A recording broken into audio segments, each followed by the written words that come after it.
नमस्कार मित्रमैत्रिणींनो, आपल्या आजच्या सुंदर कथेचं नाव आहे साडी चोळी. वैशाख महिन्याचे दिवस, भर दुपारची वेळ, रणरणत ऊन. कोल्हापूर शहराच्या बाजूलाच एका शिवारातून एक बाई लगबगीने चालली होती. डोक्यावर टोपली, टोपलीत नवऱ्यासाठी जेवण आणि पाण्याने भरलेला तांब्या होता.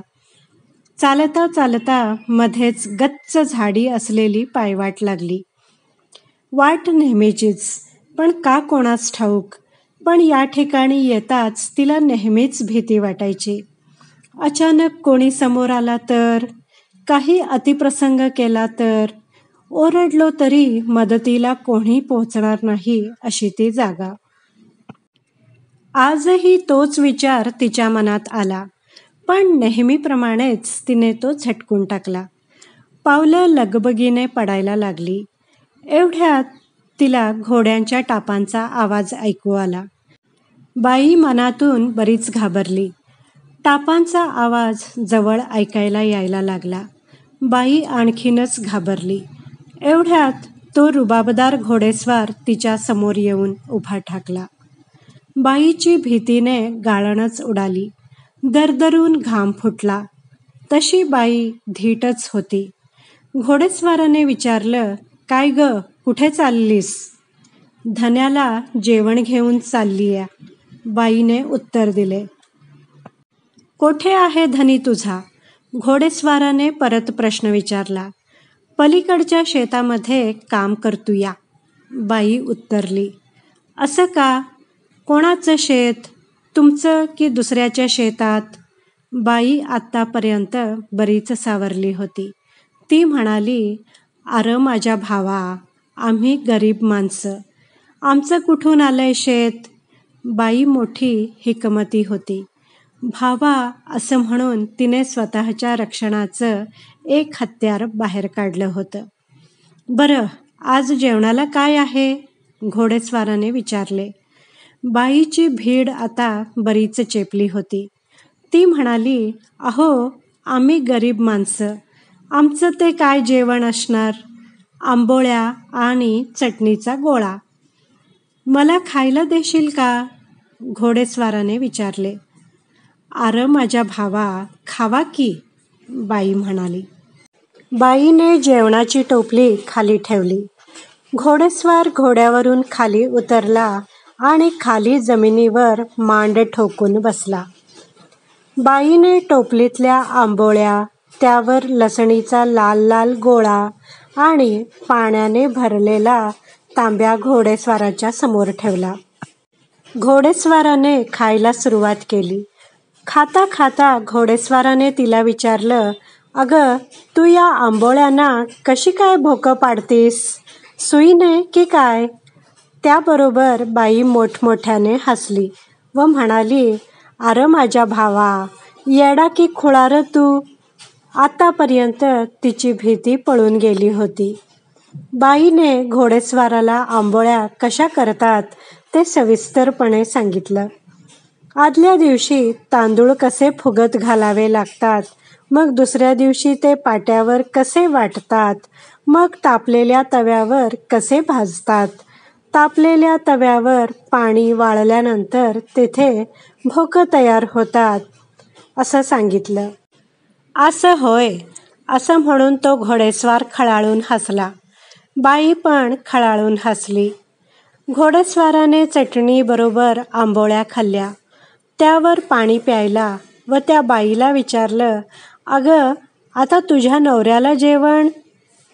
"त्याची काळजी तुम्हाला नग.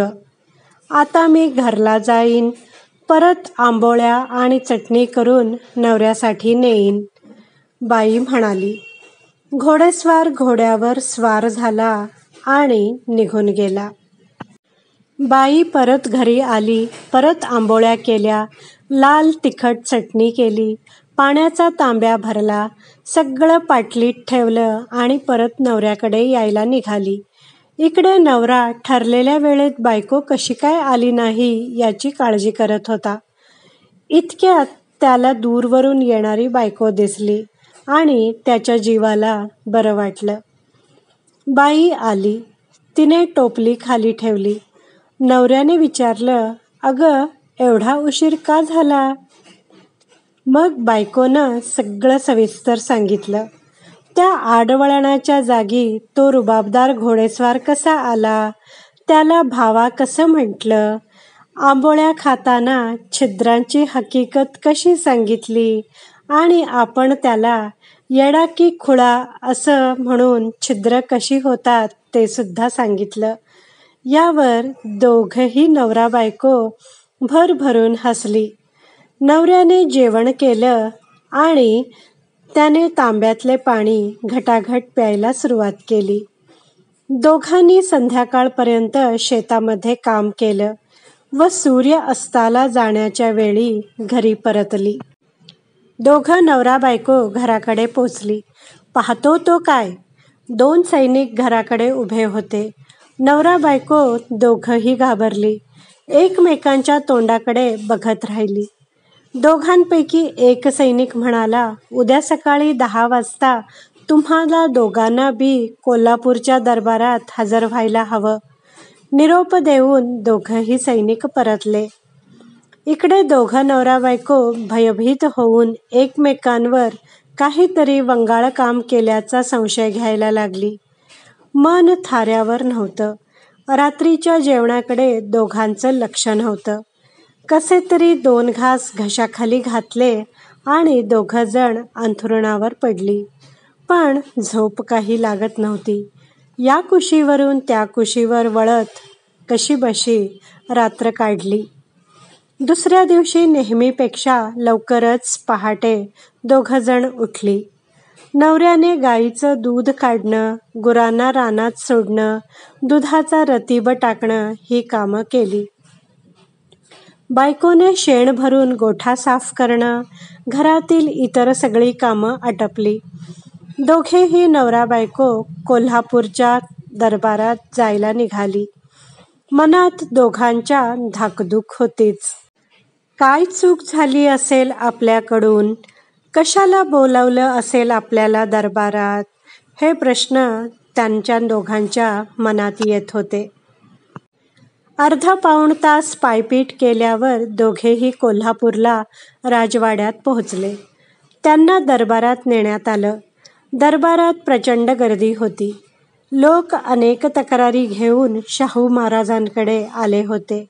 जसजशी गर्दी कमी होत होती तसतशी नवरा बायको घाबरलेल्या अवस्थेत पुढे पुढे जात होती.